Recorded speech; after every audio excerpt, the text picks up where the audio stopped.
পুরো বাংলাদেশে, তাহলে টপ 10 এর মধ্যে একটা থাকবে সেন্ট জোসেফ কলেজ। আমার মনে হলো যে না, দিস ইজ দ্য প্লেস যেখানে আমি আসতে পারলে অনেক খুশি হব। জায়গাটা প্রথমবার দেখার পরেই আমার কাছে আসলে একটু অন্যরকম মনে হয়েছে। তো পরীক্ষার একটা প্রেশার থাকে। আমি মনে হয় এক বছরে 128টা পরীক্ষা দিছি সিটি সহ। পরীক্ষায় ফেল করলে একটা শাস্তির ব্যবস্থা আছে বিভিন্ন ধরনের। যারা তোমরা সায়েন্স থেকে পরীক্ষা দিবা আর্টসে, রিমেম্বার দে তোমাদের প্রশ্ন হবে সায়েন্সের সাবজেক্ট থেকে। তো বাচ্চাদেরকে যেই জিনিসটা মানে এত হোমলি ফিল করাইছে সেন্ট জোসেফস এর ওভারঅল এনভায়রনমেন্টটা, আমার কাছে মনে হয়েছিল it's a dream for many of us. বেসিকটা যদি তোমার স্ট্রং থাকে, ইনশাআল্লাহ তোমার সেন্ট জোসেফে একটা সিট নিশ্চিত। Saint Joseph is a campus মানে which is full of life. আসসালামু আলাইকুম এসএসসি 28 ব্যাচের ছোট্ট বন্ধুরা, কেমন আছো সবাই? কিছুদিন পরেই হচ্ছে তোমাদের এসএসসির রেজাল্ট দিয়ে দিবে। এসএসসির রেজাল্ট দেওয়ার পরেই তোমাদের বহুল প্রতীক্ষিত কলেজের জন্য ভর্তি পরীক্ষা। বাট এখন তো আসলে ভর্তি পরীক্ষা খুব কমই হয়, জাস্ট 3টা কলেজে ভর্তি পরীক্ষা হয়, আর বাকি সবগুলো কলেজই হচ্ছে কি হয় আমার রেজাল্টের উপর বেস করে। সো ওগুলোর উপর আসলে আমাদের কোনো হাত নেই। বাট কোন কলেজ কেমন, এইটা নিয়ে আমাদের প্রচুর প্রশ্ন আসে প্রতি বছর। সো আমরা প্রতি বছরই হচ্ছে স্বপ্নের কলেজ নামে হচ্ছে একটা পডকাস্ট করি, যেখানে হচ্ছে আমরা কোন কলেজ কীরকম, এক্সপিরিয়েন্স কেমন, সবাই তাদের এক্সপিরিয়েন্স শেয়ার করে। সো তারই ধারাবাহিকতায় আমরা হচ্ছে আমাদের 3য় বছর নিয়ে আসলাম হচ্ছে স্বপ্নের কলেজ সিজন 3। সো সিজন 3-তে আমাদের আজকের এপিসোডে আছে বাংলাদেশের খুবই নামকরা একটা কলেজ। ঠিক আছে, কলেজটার নাম হচ্ছে সেন্ট জোসেফ কলেজ। বাংলাদেশে যে 3টা কলেজে হচ্ছে ভর্তি পরীক্ষা হয়, সেন্ট জোসেফ, হলিক্রস এবং নর্ডেম কলেজ। সো এর মধ্যে একমাত্র না, 2টা ছেলেদের কলেজ, এর মধ্যে একটা কলেজ হচ্ছে Saint Joseph college. So Saint Joseph কলেজের তোমাদের সবার প্রিয় অর্ণব ভাইয়া এবং তোমাদের সবার প্রিয় রায়হান ভাইয়ার সাথে আজকে আমরা আড্ডা দেব, কারণ এইখান থেকে অনেকেই কিন্তু সেন্ট জোসেফে পড়বে। সো আগের থেকে যদি ওদের জানা থাকে যে এক্সপিরিয়েন্সটা কেমন, তাহলে ওদের জন্য অনেক ভালো হয়। সো এই যে অ্যাডমিশন জার্নি সামনে আসতেছে, সো তোমরা অর্ণব ভাইয়াকে চিনো। অর্ণব ভাইয়ের এইচএসসি ব্যাচ ছিল 15, অর্থাৎ ভাইয়া হচ্ছে 2015 সালে হচ্ছে এইচএসসি এক্সাম দেয়, তোমরা দিবা 2028 সালে। সো মাত্র 13 বছরের। আর রায়হান ভাইয়ের ক্ষেত্রে বয়সটা হচ্ছে, রায়হান ভাইয়ার এইচএসসি দেয় 17-তে, সো 11 বছরের সিনিয়র। সো রায়হান ভাইয়ের বয়সটাই 17। হ্যাঁ, হইতেও পারে। আচ্ছা, সো ফার্স্টে হচ্ছে আমরা বয়স্ক থেকে শুরু করি। সো অর্ণব ভাইয়ের কাছে প্রথম প্রশ্ন, যে ভাই এই যে আপনি যে দেশের একটা এত নাম করা একটা কলেজ সেন্ট জোসেফ কলেজে পড়েছেন, সো এই ডিসিশনটা আসলে কার ছিল, আপনার নাকি ফ্যামিলির? আচ্ছা, মানে প্রথম কথা হচ্ছে যে কলেজের ব্যাপারটা আমার লাইফের ব্যাপারে যে কোনো ডিসিশনেই আমার ফ্যামিলি আসলে আমার ডিসিশনটাকে প্রায়োরিটি দিছে। সো কলেজে পড়ার যে ব্যাপারটা, এটা নিয়ে আসলে আমার ফ্যামিলি আমাকে কখনো কোনো রকম প্রেশারাইজ করেনি। এটা আমার নিজস্ব একটা ডিসিশন ছিল, এবং এই ডিসিশনটার পেছনে একটা ইন্টারেস্টিং স্টোরি আছে। জি অবশ্যই। আমি যখন কলেজে ভর্তি হতে যাই, তো আমার ফ্যামিলি, আমার যেটা ধারণা তখনকার সময়, আমার আব্বা কিংবা আমার মা সেন্ট জোসেফ সম্বন্ধে অত বেশি জানতেন কিনা সেটাও একটা প্রশ্নের ব্যাপার ছিল। তো আমাদের সময় যেটা হয়েছে, আমাদের সময় প্রথমবার যেটা কিনা রেজাল্টের ভিত্তিতে অনলাইনে এসএমএস এর মাধ্যমে অ্যাপ্লাই করলে দেন হচ্ছে আমার নাম্বার অনুযায়ী আমার কলেজ সিলেক্ট হবে। তো আমার শুরুর দিকে যেই কলেজগুলো এসছে, তা আমি সেই কলেজগুলোতে গেছিলাম, গিয়ে কলেজগুলো দেখার চেষ্টা করছি যে স্কুলের গণ্ডি পেরিয়ে কলেজ নিয়ে তো অনেক ধরনের আশা প্রত্যাশা থাকে। তো আমার যে কলেজগুলো রেকমেন্ডেশনে আসছিল, আমি সেই কলেজগুলোতে গেলাম। যাওয়ার পরে আমার মনে হচ্ছিল যে না, কিছু একটা মিসিং আছে, this is not the place where I want to be at. তো তখন আমার মনে হলো যে আমি একটু সেন্ট জোসেফ কলেজে গিয়ে দেখতে চাই, যদিও সেন্ট জোসেফের ভর্তি প্রক্রিয়াটা একটু আলাদা ছিল। আমি সেন্ট জোসেফস কলেজে গেলাম। যাওয়ার পরে আমি জানি না, কোনো একটা কিছু আমি ফিল করলাম। আমার মনে হইলো যে না, দিস ইজ দ্য প্লেস যেখানে আমি আসতে পারলে অনেক খুশি হব। জায়গাটা প্রথমবার দেখার পরেই আমার কাছে আসলে একটু অন্যরকম মনে হয়েছে। অ্যান্ড দেন তখন আমি বাসায় কথা বললাম যে আমি এখানেই পড়তে চাই। কিন্তু সমস্যা হচ্ছে, সেন্ট জোসেফ কলেজের জন্য তো আসলে আলাদা করে করতে হতো, পরীক্ষা দিতে অ্যাপ্লাই করতে হতো। তো আমাদের সময় তো আসলে ভর্তি পরীক্ষা বলতে অ্যাপ্লাই করার পরে তারা আসলে একটা ভাইবার জন্য শুধু কল করবে, এরকম কিছু, কোনো রিটেন এক্সাম ছিল না। আমাদের সময় রিটেন ছিল। আচ্ছা, হ্যাঁ, এখন রিটেন আছে। আচ্ছা, এখন রিটেন আছে বেশ কয়েক বছর ধরে। ইভেন আমার ছোট ভাই, ও যখন পরীক্ষা দিছে এইচএসসি 2021 ব্যাচে, তো ওকে আমি নিয়ে গেছিলাম, তখন রিটেন পরীক্ষা ছিল। তো যেটা হলো, আমি কলেজে যাওয়ার পরে আমার এই ধরনের একটা মানসিক পরিবর্তন দেখা গেল, এবং আমি তখন দৃঢ় প্রত্যয়ী যে না, আমি এখানেই পড়তে চাই। তো তো ততদিনে যেটা হয়েছে যে সেন্ট জোসেফের আসলে যে স্বাভাবিক অ্যাপ্লিকেশন প্রক্রিয়া সেটা আসলে পার হয়ে যাচ্ছে। তো তারপরেও আমি খুবই ডিটারমাইন্ড যে আমি পরদিন আমার বাবাকে নিয়ে গেলাম, কথাবার্তা বললাম, তারা আমাকে বললেন যে ঠিক আছে, একটা সুযোগ আছে, যেহেতু আমার রেজাল্ট ভালো ছিল, গোল্ডেন এ প্লাস ছিল না কিন্তু মানে মার্কস ভালো ছিল। মার্কস আসলে আমাদের সময় মার্কস জানা Marks যেত দিত না, এটা না। ইন্টারনালি ওনারা জানতে পারতেন আর কি, কোনো দরকার হলে বোর্ড থেকে। তো পরে আমাকে একটা আশ্বাস দেওয়া হলো যে আচ্ছা ঠিক আছে, একটা সুযোগ দেওয়া যেতে পারে, এখন ভাইবার মধ্য দিয়ে আমাকে পার করতে হবে। তো তারপর ভাইবার এক্সপেরিয়েন্সটা আসলে আরেকটু অন্যরকম, একটু পরে হয়তো আমাদের কথোপকথনের মাধ্যমে সেগুলো কিছু একটা তোমরা জানতে পারবা। সো ভাইবা দিয়ে আলহামদুলিল্লাহ আমি সেন্ট জোসেফে ভর্তি হওয়ার সুযোগ পেয়েছি। কংগ্রাচুলেশনস ভাই। Thank you, congratulations to you. আমি তো শুধু ভাইবা দিছি, তোমাদের রায়হান ভাইয়া কিন্তু ভাইবা এবং রিটেন Written। দুইটা দিয়েই আসলে উত্তীর্ণ হয়েছে। আচ্ছা, সো আমরা রায়হানের সাথে অনেকবার অনেক জায়গায় কথা বলার সময় শুনেছিলাম যে রায়হানের ছোটবেলা থেকে একটা সুপ্ত ইচ্ছা ছিল যে সে হলিক্রস কলেজে পড়বে, আর সে ঢাকা আসার পরে জানতে পারলো যে আসলে হলিক্রস মেয়েদের কলেজ। সো বিষয়টা এরকম না। এইখানেই আসছে আসলে কথাটা যে সেন্ট জোসেফ শুধু ছেলেদের কলেজ। এইটা কি তুই যে ডিসিশন নিয়েছিলি যে সেন্ট জোসেফ কলেজে ভর্তি হবি, এই ক্ষেত্রে কি এইটা একটা এফেক্ট ফেলেছিল যে যে শুধু হলিক্রসে ছেলেদের ভর্তি হতে কলেজ? পারছি না, জি, এই জন্যে। শুধু ছেলেদের কলেজ। সো শুধু ছেলেদের কলেজ হিসাব করে কি এটা তোমার মাথায় রেখেছিলা, নাকি যে মেয়েদের থেকে দূরে থাকতে হবে এই চিন্তা করে তুমি সেন্ট জোসেফ কলেজকে মাথায় রেখেছিলা? থ্যাংক ইউ তহিদ, অনেক সুন্দর একটা প্রশ্ন করছিস। আমি অনেক জায়গায় বলছি। So, আমি গ্রামের একটা স্কুলে পড়ছি, আমার ব্রাউনবাড়িয়া আমার বাড়ি। জানেন আমরা ব্রাউনবাড়িয়া মানুষ বিশেষভাবে বিখ্যাত অনেকগুলো কারণে। সেন্ট জোসেফে গিয়েও কি কিছু দেখাইছে? না ভাই, না যে বিষয়টা হয়েছে, আমি যখন গ্রামে থাকি, গ্রামে পড়ার পরে আমার আব্বা আমাকে বলতেছিল যে তুমি ওই কলেজে ভর্তি হতে চাও যে কলেজগুলোতে পরীক্ষা নিয়ে ভর্তি করায়। তো আমি তখন টিভিতে নিউজে দেখছি যে নটরডেম, সেন্ট জোসেফ, হলিক্রস, এই তিনটা কলেজে পরীক্ষা নেয়। তো আমি ঢাকায় আসছি, ঢাকায় আসার পরে আমি আমার কাকাকে প্রথম নটরডেম কলেজে গেছি, তারপর সেন্ট জোসেফ কলেজে গেছি, ভর্তি ফর্ম নিয়েছি, তারপর চলেন কাকা হলিক্রসেও যাই। ওটা আমি অনেক জায়গায় বলছি। এটা কিন্তু উল্টা ছিল। তো যাই হোক, তো এই জিনিসটা আমার কাকারই স্বপ্ন অনেকটা আমাকে মোটিভেট করছে। উনি মোহাম্মদপুরের কাছাকাছি থাকতেন, তো উনি সরকারি চাকরি করার সময় দেখছেন যে সেন্ট জোসেফে অনেক ভালো ভালো ছেলেরা পড়ে, যে না যে তুইও আমার কেউ একজন সেন্ট জোসেফে পড়বে। তো আমার মনে তখন উনি বলছে, তখন আমার মধ্যে একটা কনফিডেন্স আসছে যে আমাকে সেন্ট জোসেফে পড়তে হবে। That's the thing. এমন না যে আমি অনেক বেশি জানি, ঢাকার এনভায়রনমেন্টে আমি হয়তো বা আগে 3-4 বার আসছি ঢাকায়, এরকম। সেন্ট জোসেফে আসছি জীবনের প্রথমবার এসে। মোদ্দা কথা হচ্ছে হলিক্রসে পড়তে না পেরে। না ভাই, এটা বিষয়টা এরকম না। আসলে সেন্ট জোসেফ বাংলা স্কুলের কথাও যদি বলি, বাংলাদেশের টপ স্কুলগুলোর মধ্যে সেন্ট জোসেফ স্কুল একটা। সো ওইখানের স্টুডেন্টরা বরাবরই যথেষ্ট ভালো হয়। Same goes for college. So কলেজের স্টুডেন্টরাও যথেষ্ট ভালো হয়, তোমরা দেখি বুঝতেছো। বাংলাদেশে যে টপ, যদি আমরা 5 থেকে 10টা কলেজের নাম বলি পুরো বাংলাদেশে, তাহলে টপ 10 এর মধ্যে একটা থাকবে সেন্ট জোসেফ কলেজ। সো এটা যখন এক্সাম সিস্টেম ছিল না, যখন সব কলেজে এক্সাম হইতো, তখনও ওরা টপে ছিল। আর এখন তো এক্সাম নিয়েই ভর্তি নিচ্ছে, সো এখনো ওরা টপে আছে। সো অ্যাডমিশনের জন্য জিপিএ কেমন লাগে এটা আসলে প্রতি বছর চেঞ্জ হয়। সো আপনাদের দুইজনেরই আই হোপ এ প্লাস তো অবশ্যই ছিল। সো এইটা নিয়ে আসলে আর কথা বলার কিছু নেই। অ্যাডমিশন প্রসেস সম্পর্কে আমাদের কর্ণব ভাইয়া জানালো যে ভাইবা হয়, ওনাদের সময় রিটেন হয় নাই, এখন রিটেন হয়। সো রায়হান আর্টসে ছিল, সো রায়হান সায়েন্সের অবশ্যই রিটেনের প্রসেসটা একটু ডিফারেন্ট। আর্টসে রিটেনে কি আসতো, কোশ্চেন প্যাটার্নও চেঞ্জ হয় প্রতি বছর, আমরা জানি। তুমি যদি জানো যে রিসেন্ট আসলে কি হচ্ছে, তাহলে আমাদের স্টুডেন্টদের যদি একটু জানা। তো ও খুবই সুন্দর একটা প্রশ্ন করছে, কারণ আমি এসএসসি সায়েন্স ছিলাম, এসএসসি সায়েন্স, এইচএসসি আর্টস। তো আমি যখন নটরডেমে পরীক্ষা দিতে যাই, বা সেন্ট জোসেফ, দুইটাতেই আমি ফর্ম ফিল আপ করি। তো নটরডেমে গিয়ে দেখি আমি যেহেতু আমি সায়েন্স থেকে আর্টসে যাব, এটার পিছনে একটা লং হিস্ট্রি আছে, অন্য কোনো দিন অন্য কোনো সাক্ষাতে বলবো। তো এই যে আমার গ্রুপটা আমি চেঞ্জ করবো, আমি কি করছি, নটরডেমের সামনে কিছু চৌথা পাওয়া যায়, কিছু শীট পাওয়া যায়। তো আমি ভাবছি আর্টসের প্রশ্ন আসবে, আমি ওইখানের ভূগোল, ইতিহাসের অনেকগুলো শীট কিনে নিয়ে গেছি এবং পড়ে একদম ফাটাই ফেলতেছে, এরকম একটা অবস্থা। তো নটরডেমে যেদিন পরীক্ষা, ওই দিনে আমি গিয়ে দেখি ওরা সব প্রশ্ন 4টা মেথ আসছে, সব সায়েন্সের প্রশ্ন। নিয়মটা ছিল এরকম যে তুমি যদি সায়েন্সের প্রশ্ন, সায়েন্স থেকে আসছে, তাহলে প্রশ্ন হবে সায়েন্স থেকে। আমি তো দেখে পুরা আয় হায় কি হলো। তারপরে আমি তো জানতাম স্ক্যাম হয়ে গেছে। তারপরে আমাকে আবার প্রশ্ন দিছে, আমি আর্টসের, যেহেতু আর্টসের প্রশ্ন দিছে, 10 মিনিট যাওয়ার পরে বলতেছে তোমরা কে সায়েন্স থেকে আসছো। হ্যাঁ, আমি তো আর্টসের প্রশ্ন খুশিতে বাংলাদেশের ইতিহাস, মুক্তিযুদ্ধ সব দাগাই ফেলছি। দাগানোর পরে বলতেছে যে ভাই কে তোমরা সায়েন্স থেকে আসছো।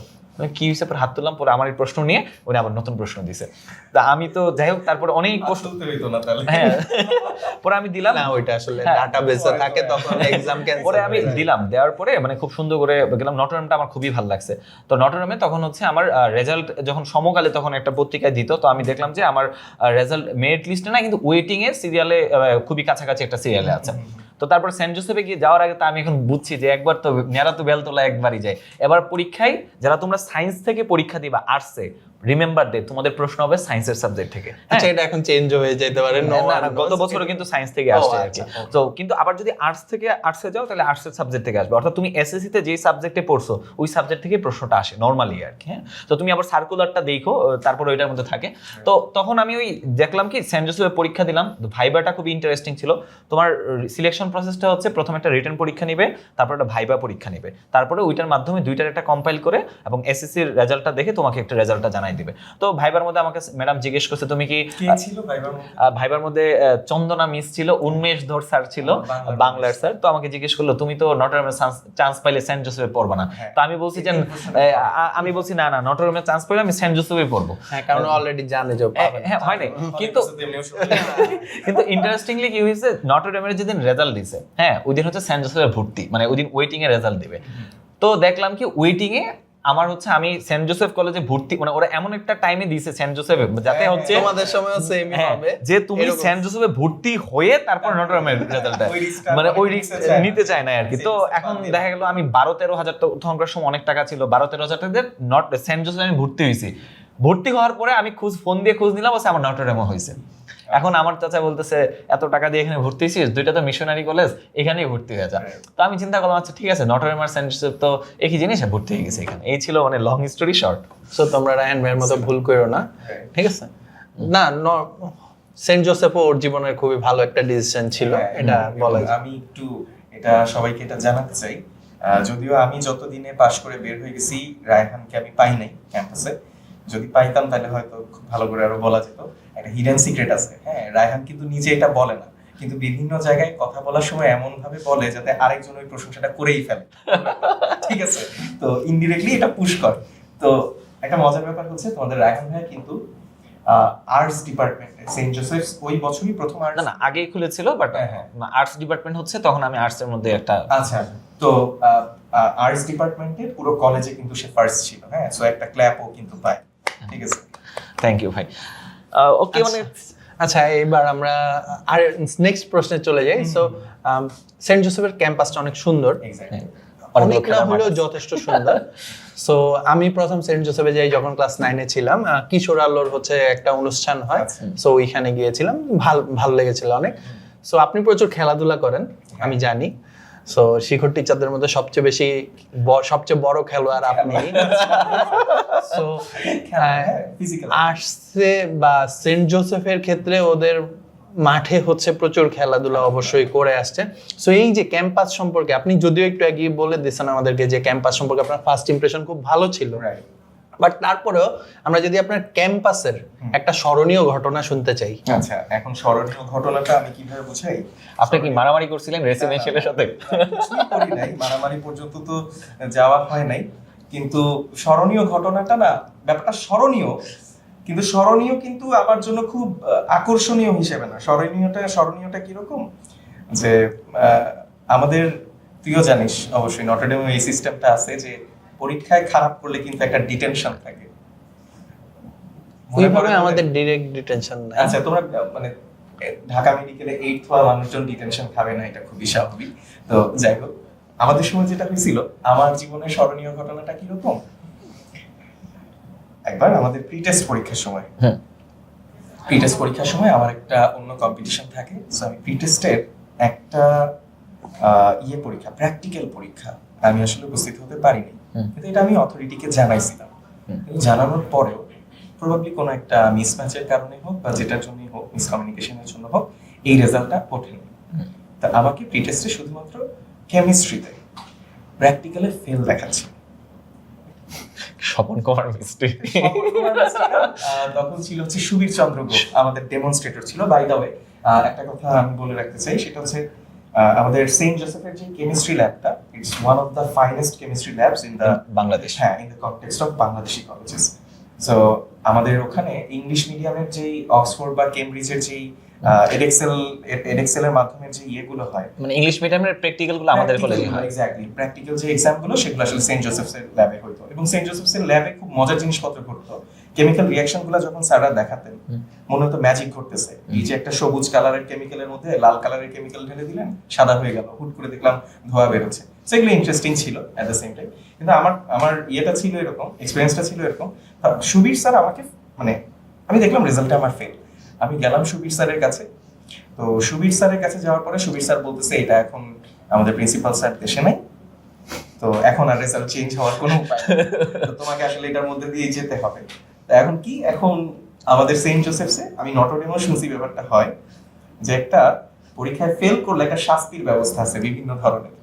তো অনেক সময় যেটা হয়, বিভিন্ন জিনিসপত্র তোমাকে দিয়ে ক্লিন করায়, আমাদের জানালা গ্লাস ক্লিন করায়, তারপরে হচ্ছে মাঠটা ক্লিন করায়। আমি দেখছি স্মরণীয় কোন হিসাবে তুমি বুঝছো? স্মরণীয় হচ্ছে যে আমাকে দিয়ে কামলা কাটা হয়েছে, মানে আমাকে ঘাস কাটতেও পারে। দেখেও মনে হচ্ছে। তো যাই হোক, তো মাঠে আসলে কখনো খেলা হয় নাই, কিন্তু আপনার 2 বছরের মাঠে কখনো খেলা হয়নি সেন্ট জোসেফের না, মাঠে? সেন্ট জোসেফে থাকতে আমি খেলি নাই, বিকজ আল্লাহ, একটু ব্যাপার ছিল। এর একটা কারণ ছিল, আমার বাসা থেকে সেন্ট জোসেফের দূরত্ব বেশি না হলেও যেই সময় আমাদের ছুটি হইতো ওই টাইমে একটাই বাস ছিল সেন্ট জোসেফ থেকে আমার বাসায় আসার, বিহঙ্গ নামে একটা বাস এখনো আছে। হ্যাঁ, ওই বাসে চড়ার পরে আমি জীবনে বিভিন্ন মানে লাইফ সার্ভাইভাল স্কিল শিখছি। আমি পায়ের এক আঙুল দিয়ে বাসে কিভাবে দাঁড়ায় থাকতে হয় আমি এটা শিখছি। সেরা। ঠিক আছে? তো কোন রকমের পায়ের একটা আঙুল দিয়ে যদি বাসে একটা স্পট নিতে পারতাম, ওইটা ঝুলে ঝুলে আমি বাসায় আসতাম। তো এই জন্য খেলাধুলা করলে আরো দেরি হয়ে যাবে, এটা আসলে আমার করা হয় না। আচ্ছা, আপনাদের কি ল্যাবের, ওই যে আমাদের ক্ষেত্রে যেমন হয়তো ধরেন কলেজ ছুটি হচ্ছে 1টায়, ল্যাব হচ্ছে 4টায়, সো মাঝখানে এরকম 2 ঘন্টা 3 ঘন্টা ব্রেক থাকে? আমাদের আসলে এরকম ছিল না। আমাদের আসলে উইকে 2 দিন ল্যাব হতো। আমাদেরও 2 দিনের ল্যাব আচ্ছা, ছিল। 2 দিনে আমাদের এরকম গ্যাপ হতো না, আমাদের আসলে ক্লাসের পর পরই ল্যাব আচ্ছা, হতো। সো এই কারণে ওনাদের খেলাধুলা কম হয়েছে। তো হ্যাঁ, ব্যাক টু দ্য টপিক আর কি। আরেকটা ব্যাপার হতো, আমার খেলাধুলা মাঠে করা হয় না, কিন্তু ওই ডিটেনশনের কারণে মাঠের বিভিন্ন জিনিসপত্র পরিষ্কার করার কাজ আমার ঘাড়ে এসে পড়ছিল। আমি খেলি নাই, কিন্তু মাঠ পরিষ্কার করছি। ঠিক আছে? আচ্ছা, so Interesting. তোমরা তোমাদের অর্ণব ভাইয়ের জীবনে এটা একটা ছিল খুবই আমার ইন্টারেস্টিং স্মরণীয় ঘটনা আসলে, হ্যাঁ। শুনে ফেললা। So এখন আমি যদি একটু রায়হান ভাইকে জিজ্ঞেস করি যে সেন্ট জোসেফের পড়ালেখার মান অনেক ভালো, আমি স্কুলেরটার কথা 100% বলতে পারি, কলেজের পড়ালেখার মান অনেক ভালো, এটা বাইরে অনেক শোনা যায়। সো আসলে কি সত্য কথা নাকি, বা ভেতরের পড়ালেখার পরিবেশটা কেমন? আচ্ছা, সেন্ট জোসেফের সবচেয়ে যে ইন্টারেস্টিং ফ্যাক্টটা, এটা এখানে হচ্ছে টিচার্স, স্টুডেন্টস এন্ড গার্ডিয়ান। মানে তুই একটা পরীক্ষায় খারাপ করলি, এই পরীক্ষাটার মধ্যে দেখা যাচ্ছে যে গার্ডিয়ান পর্যন্ত জিনিসটা চলে যায়। এবং আমাদেরকে একটা পরীক্ষায় যতদিন তো পাস না করা হয় ততবার পরীক্ষাটা দিতে হয়।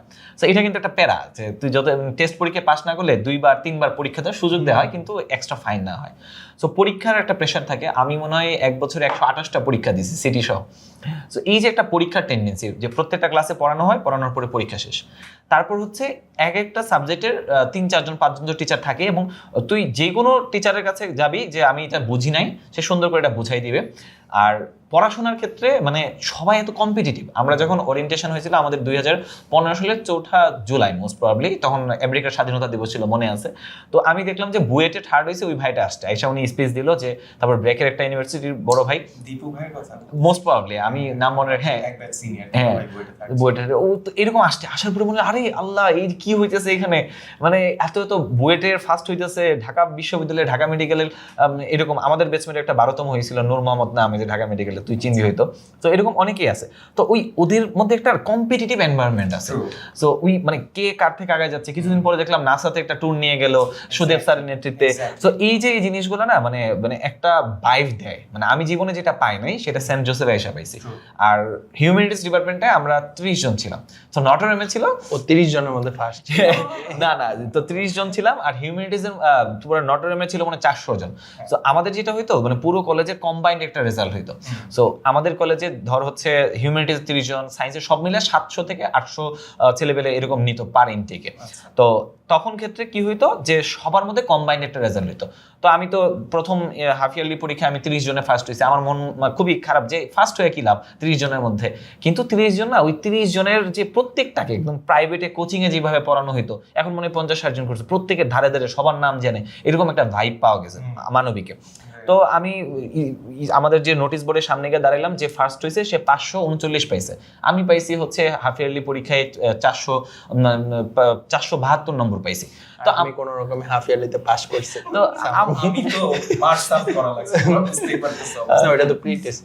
পরে আমার মন খুব খারাপ হয়েছে যে তাহলে ওর সাথে কম্পিটিশন দিতে হবে। তো আমি বললাম যে তাহলে ওর সাথে কম্পিটিশন দিয়ে কি লাভ? তো স্যার বলতেছে দেখো তোমার কম্পিটিশন হবে নিজের সাথে, তুমি ওর সাথে কম্পিটিশন করে লাভ নাই, এখানে সবাই যার যার মতো ফ্রি আগে যাচ্ছে। পার্সোনাল কাউন্সিলর আমার চন্দনা ম্যাম মিস ছিল, কিন্তু আমাকে মোটিভেশন দিয়েছিল তখন উন্মেষ স্যার, যে না নিজের সাথে একটা বলকে যত দূরে মারবা তত উপরে উঠবে, এরকম অনেক মোটিভেটেড করছিল। তো সেন্ট জোসেফের একটা ভালো বিষয়, প্রত্যেক 10 জন শিক্ষার্থীকে নিয়ে একটা গাইড টিচার থাকে, এটা খুবই ভালো একটা বিষয়। তো আমি অনেক বর্ধমান ভাই অনেক পড়াশোনা করলাম, করার পরে আমি ইয়ার ফাইনালে পরীক্ষা দিলাম, দেওয়ার পরে তো ওই ছবির স্যারের হোস্টেলে থাকা আমার এক ফ্রেন্ড বলতেছে এবার কলেজের মধ্যে একটা ছেলে পুরো কলেজে সেকেন্ড হয়েছে, পুরা সায়েন্স কমার্স আর্টসের মধ্যে। আমি ধুর কত ছেলে পেলে তো আছে, কত ভার্চার মধ্যে। পরে যখন আমাদের ওই আর্মিদের মতো আসন বসে আমাদের বাস্কেটবল গ্রাউন্ডে ওদের রেজাল্ট দিচ্ছে, তো রেজাল্ট দিচ্ছে প্রথম বলতেছে থার্ড থেকে শুরু করছে, থার্ড এমন হয়েছে, সেকেন্ড হয়েছে 557 নম্বর পেয়ে মোহাম্মদ রায়হান। আমি একবার বলছে আমার বিশ্বাস হয় না, দুইবার বলছে মোহাম্মদ রায়হানকে আসেন এরকম বলছে, আমি দৌড়ে গেছি যে হ্যাঁ আমি তো। পরে যে ফার্স্ট হয়েছিল সে 558 পাইছে, সে বুয়েটে পরে পড়ছে, সালাউদ্দিন নাম, সালাউদ্দিন এমন, সে ফার্স্ট হয়েছে 558 পেয়ে, আমি পেয়েছি 557 পেয়ে। এবং পরবর্তীতে আমি কলেজে টেস্টে পুরো কলেজে সায়েন্স কমার্স আর্টসে ফার্স্ট হয়েছিলাম। তো এই যে একটা কম্পিটিটিভ এনভায়রনমেন্ট, আমি যদি গ্রামের একটা কলেজে পড়তাম অথবা আমার নিজের মানে এই জায়গায় না আসতাম, আমি জীবনে বুঝতাম না আসলে পড়াশোনা কি জিনিস। মানে আমার সাথে ছেলেরা বুয়েটে চান্স পাবে, মেডিকেলে চান্স পাবে, বা কম্পিটিশনটা আসলে এখানে খুবই হেলদি একটা কম্পিটিশন। তাইলে আমি দিন শেষে বলতে পারি টিচারদের একটা মোটিভেশন থাকে, তারপর হচ্ছে স্টুডেন্টদের মধ্যে একটা কম্পিটিটিভনেস থাকে, আর 3 নম্বর হচ্ছে ডিসিপ্লিন থাকে। মানে আমি প্রতিদিন 3-4 ঘন্টা পড়তাম। তো এই যে এই জিনিসটা একটা ভালো একটা মিক্সড আউটকাম আমাকে দিয়েছে। আমি মনে করি যে সেন্ট জোসেফ বাংলাদেশের মানবিকের জন্য বেস্ট কলেজ, এবং সায়েন্সের জন্য বলা হয় যে সায়েন্সের পোলামেন যদি কোনো মানে A+ মিসও হয় কোনো একটা ইউনিভার্সিটিতে তার কোনো সিট মিস যাবে না, এরকম বলা। আই থিঙ্ক এটা বেস্ট। আচ্ছা, এখন আমরা যদি নেক্সট কোশ্চেনে আসি, সো সেন্ট জোসেফের যদি আমি একটা ইউনিক বিষয় বলতে চাই যেটা অন্য কলেজে দেখা যায় না, সো তাহলে আপনি কি বলবেন? আচ্ছা, এখন অন্যান্য অনেক কলেজেও আসলে অনেক ভালো কিছু থাকতে পারে, কিন্তু আমি তোকে আসলে এভাবে উত্তরটা দিতে চাই যে সেন্ট জোসেফের কোন জিনিসটায় আমি সব থেকে বেশি আকৃষ্ট হয়েছি এবং আমার কাছে মনে হয়েছে সেন্ট জোসেফসের বেস্ট বিষয় হচ্ছে এটা। আমি সেটা বলবো সেন্ট জোসেফসের সব ধরনের অ্যাক্টিভিটির ইনভলভমেন্ট।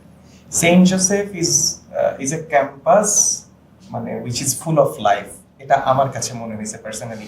সেন্ট জোসেফসে বিভিন্ন সময় বিভিন্ন অ্যাক্টিভিটিস চলতেই থাকতো, চেস চ্যাম্পিয়নশিপ হইতো, ওইদিকে ডিবেট চ্যাম্পিয়নশিপ হইতো, এখানে মানে ক্লাব রুমে হচ্ছে ম্যাথ অলিম্পিয়াডের ট্রেনিং হচ্ছে, বাইরেই আবার ভলিবল খেলা হচ্ছে, বাস্কেটবল খেলা হচ্ছে। আমাদের খুব সুন্দর একটা বাস্কেটবল কোর্টও আছে এখানে, এবং তার পাশেই হচ্ছে ব্রাদাররা সহ আমাদের যারা প্রিন্সিপাল থাকেন ওনারা তো মিশনারি, নটর ডেমের ফাদার আমাদের ব্রাদার, আর হচ্ছে সিস্টার হচ্ছে হলি ক্রস। হ্যাঁ, সিস্টার হচ্ছে হলি ক্রসে, আর আমাদের হচ্ছে ব্রাদাররা চালাতো। হ্যাঁ, তো সেই হিসেবে তো আপনারা হলি ক্রসের ভাই বোন। মানে বলা হয়তো বড় ভাই নটর ডেম, ছোট ভাই সেন্ট জোসেফ, আর আদরের ছোট বোন হলি না ক্রস। না, আমরা তো ফাদার। হ্যাঁ, মানে ফাদার। হ্যাঁ, মজার ব্যাপার হচ্ছে আমাদের সেন্ট জোসেফসের যে 3 নাম্বার গেটটা আছে ওটার সামনে কিন্তু খুব সুন্দর করে বড় করে লেখা আছে ব্রাদার্স অফ হলি ক্রস। তো যাই হোক, সবসময় ভাই বানাই দিছে। তো যেটা বলতেছিলাম যে ফুল of activities, full of fun. এবং তোদের সাথে আমি একটা মজার স্টোরি শেয়ার করি।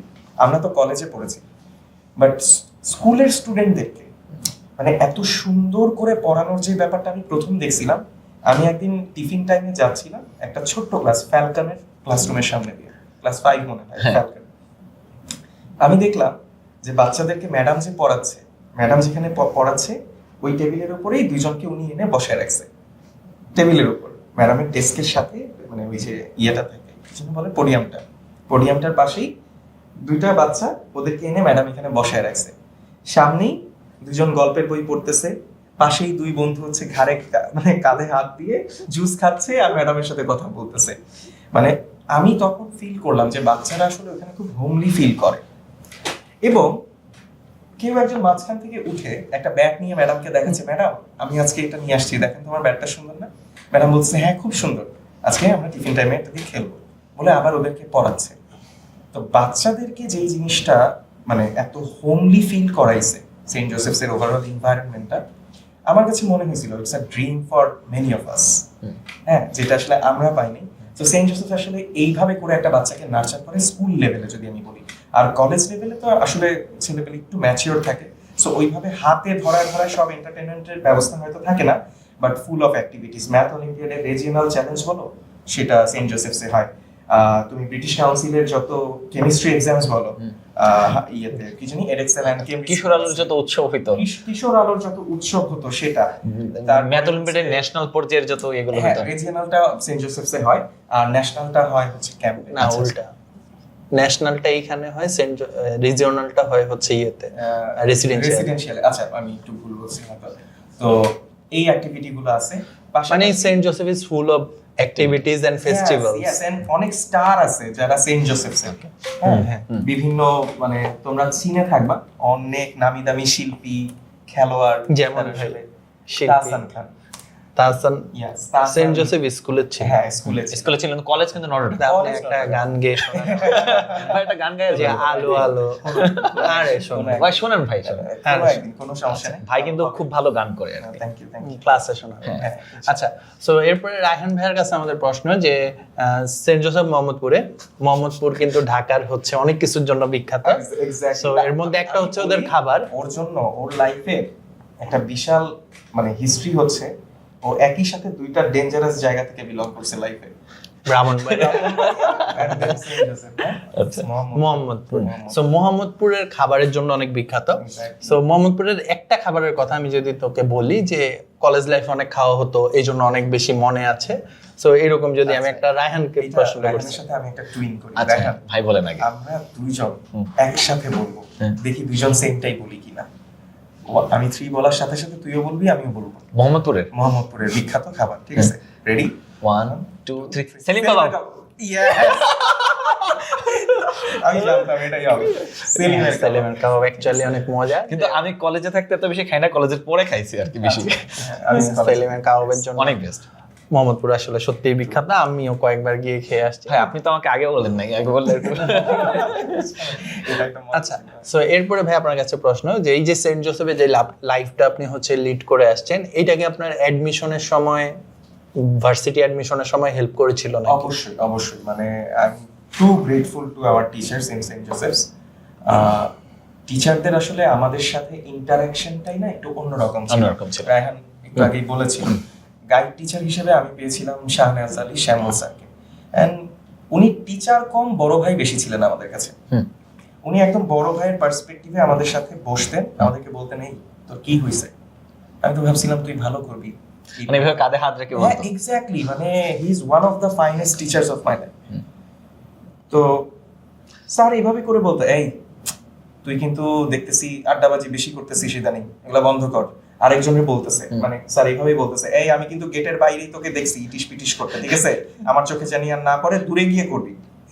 ভাই তাহলে বললো ইটিশ পিটিশ করতে, মানে কি?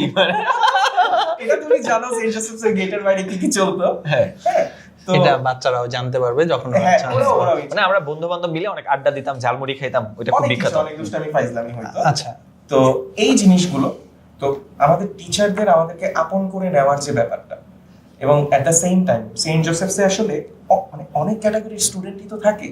দেখা যায় কেউ লাস্ট বেঞ্চে ঘুমাচ্ছে, কিন্তু ও যখন পরীক্ষা দেয়, সিরিয়াসলি পরীক্ষা দেয়।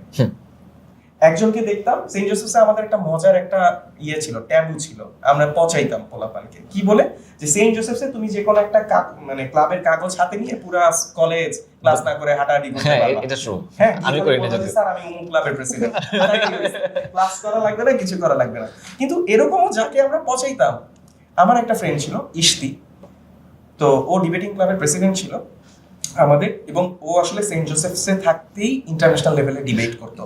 ওকে আমি দেখতাম ইশতি ভাই ইশতি, এক্স্যাক্টলি, এখন NSU teacher. Exactly, NSU lecturer, এবং ঢাকা ইউনিভার্সিটিতে সবচেয়ে বেশি ডিবেটিং এর ট্রফি হচ্ছে ইশতি ভাই। ইশতির ছিল। তো ইশতিকে আমি দেখতাম সারাদিন একটা কাগজ নিয়ে আসতো, ঠিক আছে, তা আমরা বলতাম যে এই তুই কি করস, কিন্তু পরীক্ষার হলে দেখতাম কি ইশতি লেখে থেকে মোটামুটি শুরুর দিকে বের হয়ে যাচ্ছে, রেজাল্ট দিত ইশতি থার্ড হয়ে যেত। একটা সময় আমরা ভাবতাম আচ্ছা স্যাররা কি ফেভার করতেছে, পরে দেখা গেল না, সেই ছেলে ঢাকা বিশ্ববিদ্যালয়ে ইকোনমিক্সে পড়ছে, ঢাকা ইউনিভার্সিটির আমাদের One of the top subject. ইউনিটের ফার্স্ট এর সাবজেক্ট এটা ইকোনমিক্স, এবং সে ইকোনমিক্স থেকে এত ভালো রেজাল্ট করলো, পরবর্তীতে গ্লাসগো ইউনিভার্সিটিতে মাস্টার্স করে এখন নর্থ সাউথের লেকচারারের, একই সাথে যেটা বললাম যে ঢাকা ইউনিভার্সিটির ডিবেটিং ক্লাবের প্রেসিডেন্ট, এবং প্রেসিডেন্ট না, মানে ঢাকা ইউনিভার্সিটি ডিবেটিং ক্লাবের কনভেনার ছিল ইংলিশ আচ্ছা উইংয়ে। আচ্ছা, ওকে ওকে, মাই ব্যাড। না, সমস্যা নেই। অনেক কিছু সে করছে আসলে, চ্যাম্পিয়ন্স ভাই। তো এই যে মানে তুমি আসলে ওই জায়গাটাকে এমন পাবা, খেলাধুলাও করতেছে, ডিবেটও করতেছে, নাচ গান করতেছে, সবকিছু করতেছে এট the same time. Academic life, পড়াশোনার ব্যাপারে কোনো ছাড় নাই, সবাই সিরিয়াস। তুমি পরীক্ষা একটা দিবা, তুমি ভাববা যে তোমার এই ফ্রেন্ডকে তুমি আগের দিন দেখছো ক্রিকেট খেলতে, তুমি মনে হয় পড়ে বেশি পারছো, মানে পড়ে ফেলছো বেশি, তুমি পরীক্ষা দিবা দেখবা যে না, ওর সাথে তোমার হাড্ডাহাড্ডি কম্পিটিশন হচ্ছে। সো এই স্পিরিটটা, এটা আসলে সেন্ট জোসেফ আমাকে দিছে। এটা ট্রু ভাই। মানে ধরেন এডমিশনের সময় ধরেন আমরা অনেকেই টেনশনে থাকতাম যে কি করব না। তো আমি একটা কোচিং এ ভর্তি হই, তো আমি আমার আবার সাথে আমার যে সেকেন্ড থার্ড হইতো, ওই দুইটা বন্ধুরে নিয়ে ভর্তি হয়েছি। ইন্টারেস্টিংলি আমরা তিনজন সব জায়গায় একসাথে যেতাম, এবং তিনজনই আমাদের A+ পাইছি, এবং তিনজনই বোর্ডে বৃত্তি পাইছি। এবং আমার ধরেন ওই সময় দেখা যাচ্ছে যে সেন্ট জোসেফ থেকে যে আমরা পুরো ঢাকা বোর্ডে তো রেজাল্ট দেয়, তো মানে বৃত্তি রেজাল্ট দেয়, তখন হচ্ছে যে ফার্স্ট হয়েছে সে ছিল নটরডেমের, 1200, মানে অনেক ভালো নম্বর পাইছিল, তার থেকে আমি 1 নম্বর কম পাইছিলাম, 1130 সামথিং এরকম পাইছিলাম, আমি সেকেন্ড হয়েছিলাম। তো মানে আমরা তিনজন এখানে বোর্ড স্কলারশিপ পাইছি, আবার তিনজন একই সাথে ঢাকা বিশ্ববিদ্যালয়ে চান্স পাইছি। সো এডমিশনে একটা ভালো সাপোর্ট পাওয়া যায়, আই থিঙ্ক যে এটা। এবং আমি যখন প্রথম গিয়ে বলতেছিলাম যে আমি ঢাকা বিশ্ববিদ্যালয়ে চান্স পাইতে চাই, তো এক স্যার বলতেছে তোমাদের স্বপ্ন তো ছোট কেন, যে small dream is crime, APJ Abdul Kalam বলছিল। তো বলতেছে ছোট স্বপ্ন হচ্ছে অপরাধ, স্বপ্ন দেখো অক্সফোর্ডে পড়বা। সো মানে এই যে একটা ড্রিম দেখানো, যে স্বপ্ন যে ভাই তুই অক্সফোর্ডে পড়বি, তুই ঢাকা ইউনিভার্সিটিতে আবদ্ধ থাকিস না, এটা আসলে আই থিঙ্ক যে লাইফে অনেক দূর নিয়ে যেতে সক্ষম। আমাদের সময় একটু নাম মেনশন না করলেই নয়, আমাদের সময় একজন স্যার ছিলেন, সুদেব স্যার। এখন আছে অ্যামেজিং টিচার স্যার, মানে অসাধারণ ফিজিক্স পড়ায়। তো স্যার আসলে এমন ভাবে ইন্সপায়ার করতো, একটা সময় আমরা যখন কলেজে ছিলাম স্যার বলতো যে তোমরা নাসায় যাবা, সার্নে যাবা, কি পড়ে আসো এগুলা নিয়ে। একটা সময় আমরা ভাবতাম কি স্যার মনে হয় ওভার মোটিভেশন দেয়, জাস্ট বলার জন্য। কলেজ পাশ করলাম, ঠিক 4 বছরের মাথায় যখন 19 ব্যাচ বের হবে, আমি দেখলাম স্যার সেন্ট জোসেফসের টিম নিয়ে সত্যি নাসায় গেছে। এটা ছবি আমি দেখছি। উনি আসলে ওইভাবে মেন করেন নাই নাসায় যাওয়ার কথা, উনি মেন করছে যে তুমি কাজের জন্য নাসায় যাবা, বাট অ্যাট লিস্ট উনি আসলে ওই পর্যন্ত নিয়ে যাচ্ছে, মানে অ্যাসপিরেশন দিছে। এক্স্যাক্টলি, স্বপ্নটাকে বাস্তবে দেখাই নিয়ে আসতে পারতেছে, এটাও তো অনেক বড় কিছু। আসলে স্বপ্ন অনেক বড় হইতে হয়, তাহলে হচ্ছে কিছু না কিছু হচ্ছে ভালো কিছু পাওয়া যায়। আকাশ সমান স্বপ্ন দেখলে মেঘটা হলো ছোঁয়া যায় আর কি। আচ্ছা, এখন কবি সাহিত্যিক, আর কি না ভাই, ব্রাহ্মণবাড়িয়ার লোক। আচ্ছা ভাই, এরপর আমরা যদি একটা প্রশ্ন দুজনের কাছে একজন করে। সো প্রথমে হচ্ছে এই যে আমাদের যেসব স্টুডেন্টরা নতুন ভর্তি হতে চাচ্ছে সেন্ট জোসেফের জন্য, এক কথায় ওদের জন্য আপনার হচ্ছে অ্যাডভাইস কি থাকবে?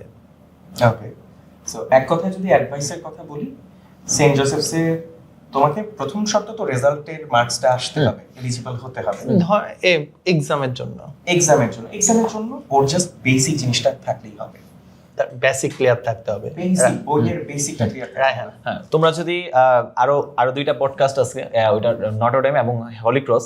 সো মিশনারিরা নরমালি তারা বেসিকের উপর ফোকাস করে। তুমি বেসিক মানে কি ভাই? আমাকে অনেকেই প্রশ্ন করে ভাই বেসিক মানে কি? বেসিক মানে হচ্ছে ইংলিশের বেসিক মানে হচ্ছে ইংলিশ তুমি ঠিকঠাক পড়তে বলতে এবং লিখতে পারো কিনা।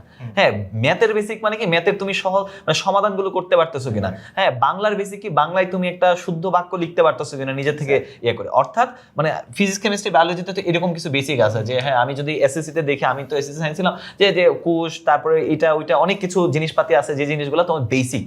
সো এই বেসিকটা যদি তোমার স্ট্রং থাকে, ইনশাল্লাহ তোমার সেন্ট জোসেফে একটা সিট নিশ্চিত। এবং আরেকটা বিষয়, অনেকেই তোমরা হীনমন্যতা থাকো আমি A+ পাইছি শুধু। নটরডেমের তো ধরো হচ্ছে একদম টপ ক্লাস কম্পিটিশন হয়, অনেকে যারা নটরডেমের চান্স পরীক্ষা খারাপ হবে মন খারাপ না করে সেন্ট জোসেফের জন্য পরীক্ষা দিবা। হ্যাঁ, কারণ হচ্ছে সেন্ট জোসেফে কি হয়, আগে এক্সাম হয়ে যায়, এটা হ্যাঁ অনেক সময় আগে হয়ে যায়, তো এটাও একটা ইস্যুস। তো সেন্ট জোসেফে তুমি একটা বৈচিত্র্যতা পাবা, সব মানুষ সব আমি দেখলাম যে একদম কক্সবাজার থেকে পঞ্চগড় পর্যন্ত সব জেলার মানুষজন আছে। তো এখানে একটা মানে তারা আমার যেটা মনে হয় যে একটু বৈচিত্র্যময় স্টুডেন্ট নেওয়ার ট্রাই করে, শুধুমাত্র ঢাকার স্টুডেন্ট না, যেটা মিশনারিরা চেষ্টা করে। তো তোমার একটা অপরচুনিটি আছে। আই থিঙ্ক যে গ্রামের কলেজ যখন তুমি ফর্ম ফিল আপ করবে, গ্রাম না শহরে কলেজটা সেটাও লেখা থাকে। আমি জানি না যে তাদের কোনো প্রচ্ছন্ন কোনো মানে ইয়ে আছে কিনা গ্রামের। ওরা হচ্ছে মিক্স করে স্টুডেন্ট নিতে পছন্দ করে। সো এক কথায় উত্তর দিতে বলা হয়েছিল, খুবই সুন্দর এক কথায় উত্তর দিয়েছে, এই জন্য আমরা কৃতজ্ঞ। আচ্ছা ওকে, সো আমরা পডকাস্টের শেষের দিকে চলে আসছি। পডকাস্টের এপিসোডগুলো আসলে 20 মিনিটের মধ্যে হওয়ার কথা ছিল, বাট টিচাররা যখন নিজেদের কলেজের কথা বলা শুরু করে তখন আসলে কন্ট্রোল আওয়ার ইমোশনস শেষ হতে থাকার হয় না। সো এটা আমরা মাত্রই রাহান ভাইয়ের ক্ষেত্রে দেখলাম। সো আচ্ছা, আমরা এখন লাস্ট র্যাপিড ফায়ার রাউন্ড। আমি আপনাদের কলেজ সম্পর্কে দুইজনকেই হচ্ছে সাইমুলটেনিয়াসলি কিছু প্রশ্ন করব। ফার্স্টে আপনি উত্তর দিবেন, তারপরে রায়হান উত্তর দিবে। সো এক কথায় দুই কথা না, এক কথায় উত্তর দিবেন। সেটা হচ্ছে ফার্স্ট প্রশ্ন। আচ্ছা, সেন্ট জোসেফে যখন ছিলেন তখন সবচেয়ে কঠিন সাবজেক্ট ছিল কোনটা আপনার জন্য? Chemistry. Raihan? Economics. Favourite teacher যার একটা কথা এখনো অনেক মনে পড়ে? শাহনওয়াজ আলী শ্যামল স্যার। একটু অ্যাড করতে চাই, স্যারকে আসলে আমি সেকেন্ড ইয়ারের পর থেকে আর পাইনি, উনি আসলে কলেজ ছেড়ে চলে গেছিলেন। তো এটা আমার একটা দুর্ভাগ্য বলতে পারি আমি। উনি একটা কথা একবার বলছিলেন যে স্যার আমাদেরকে বলতো, ব্রো তুই যদি আসলেই ফিক্স করিস তুই কিছু করতে চাস, তুই দেখবি তুই করে ফেলছিস, কিভাবে হবে তোর বুঝতে হবে না, তুই জাস্ট কাজ করে যাবে। রায়হান? আমার দুইজন টিচারের কথা বলতে হবে। একজন হচ্ছে চন্দনা ম্যাম, 4 তলা থেকে কানটা ধরে ফেলে দিব। আর 2 নম্বর হচ্ছে উন্মেষ স্যার, বড় হও, স্বপ্নের চেয়েও বড়। আচ্ছা, কলেজ ক্যান্টিনের বেস্ট আইটেম কোনটা ছিল? আমার সময় একটা বার্গার পাওয়া যেত 30 টাকায়, অসম। সিঙ্গারা সমোসা। কলেজ লাইফের সবচেয়ে ফানি মেমোরি? এক কথায় আসলে বলা সম্ভব না, সো তারপরেও যদি একেবারে ছোট বা 1 মার্কের বা 2 মার্কের উত্তর হিসেবে বলা যায়। সব থেকে ফানি মেমোরি টয়লেট পরিষ্কার করা, বাট এটা তো ফানি না, টয়লেট পরিষ্কার করতে হয় নাই by the way. Funny chemistry ল্যাবে একবার হচ্ছে টেস্ট করার সময় অ্যামোনিয়া উৎপন্ন হয়েছিল। তো অ্যামোনিয়া উৎপন্ন হওয়ার পরে ওটার উপর থেকে তো গ্যাস বের হয়, অ্যামোনিয়া গ্যাস। আমার এক ফ্রেন্ড আরেক ফ্রেন্ডকে বলতেছে যে দোস্ত দেখ গ্যাস বের হচ্ছে, স্মেল নে তো। ও বিকারের কাছে গিয়ে টান দিয়ে স্মেল নিছে, মাথা ঘুরে বিকার সহ ভালো। বিকার সহ পরে হঠাৎ করে তো মাথা ঘুরাইছে, বিকার সহ পরে ভেঙে ভেঙে একাকার। স্যার এসে বলতেছে যে এটা কে করছে? তো ও তো অবচেতন অবস্থায় পড়েছিল। ওঠার পরে ওকে জিজ্ঞেস করছে তোকে এটা কে বলছে করতে? আমার যেই ফ্রেন্ড বলছে ওকে করতে, ওর দিকে তাকায় আমার যেই ফ্রেন্ড পড়ে গেছিল অবচেতন হয়ে স্যারকে বলছে না স্যার কেউ বলে নাই। ভালো। আচ্ছা, রায়হানের কাছে প্রশ্ন, সেন্ট জোসেফ নাকি নটরডেম? আবার সুযোগ পেলে কোথায় যেতে? আমি জন্মান্তরে সেন্ট জোসেফের কথাই বলছি। আচ্ছা ভাই, আপনার জন্য সেন্ট জোসেফের সবচেয়ে বড় গর্বের বিষয় কোনটা এক কথায়? Versatility, the environment, the versatile, diversified environment that St. Joseph's offers. Raihan? আমার কাছেও এটাই মনে হয়, তবে আমি একটা অ্যাড করতে চাই, সেন্ট জোসেফ আমাকে কনফিডেন্ট বানাইছে, এবং সেন্ট জোসেফের এনভায়রনমেন্টটা এমন একটা এনভায়রনমেন্ট যেটা হচ্ছে আপনি কনফিডেন্ট হইতে বাধ্য।